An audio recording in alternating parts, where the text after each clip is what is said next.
The AH-64 Apache has been operating with the U.S. Army and multiple allied countries for the last 35 years.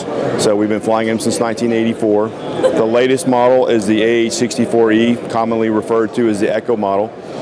Right now it's operated by the United States Army and again 15 of our operators around the world. What the Echo model brings is that you get the same capabilities that you've had with the Delta model in terms of the fire control radar, which is able to identify nearly 1,000 targets, prioritize 250 of them, and help reduce the workload on the aviators as they're going to figure out what to do to engage with those targets. We have night vision systems on the front of the aircraft that help with both day and night and infrared systems, again, to be able to improve situational awareness for the crews and be able to help them with their degraded visual environments, some of the harder areas of the world to fly, whether it be sand, whether it be fog, whether it be different snow, those types of environments.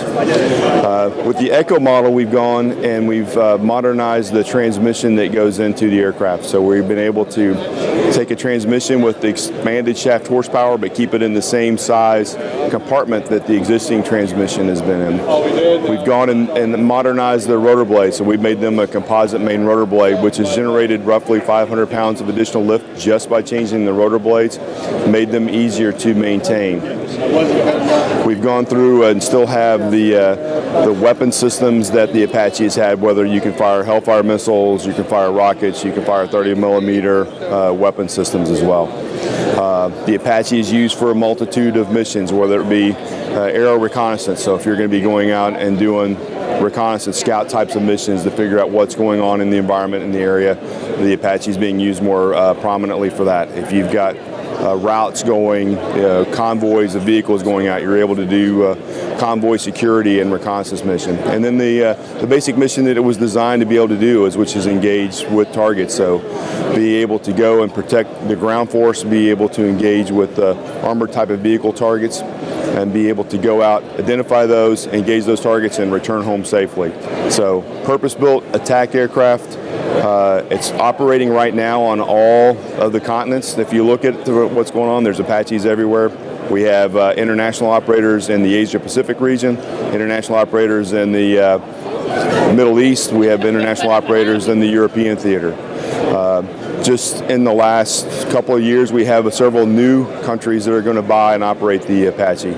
So Korea has bought 36 aircraft. They're actually taking delivery of about 28 of them at this point in time, and actually they just had a parade in Korea that they used the Echo model Apache in. Indonesia has bought the Apache, so they'll be getting their aircraft in the next couple of years. India has now bought the Apache. Qatar's bought the Apache.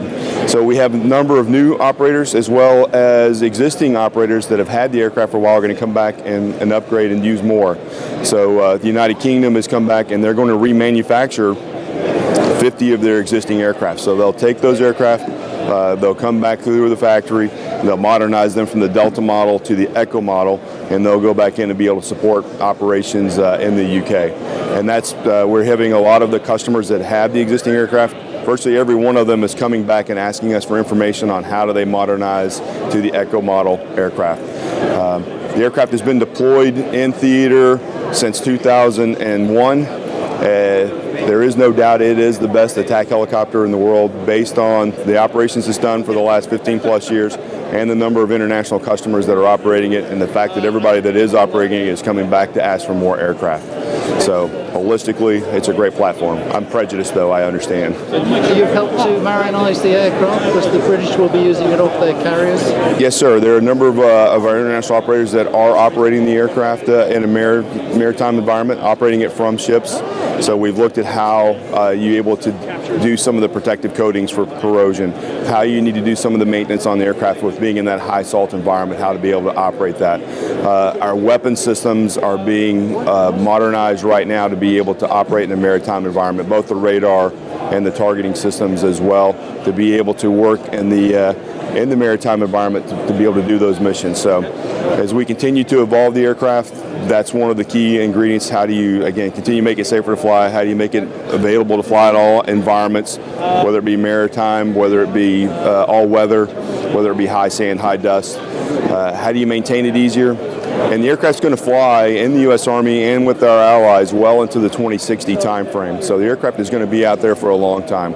So you don't get to be a program as long a history as the Apache has unless you're continuing to do those upgrades, and it continues to perform better than anything else in the world. So we're going to be flying the Apache for a long time. It's going to continue to be the best attack helicopter in the world for a long time.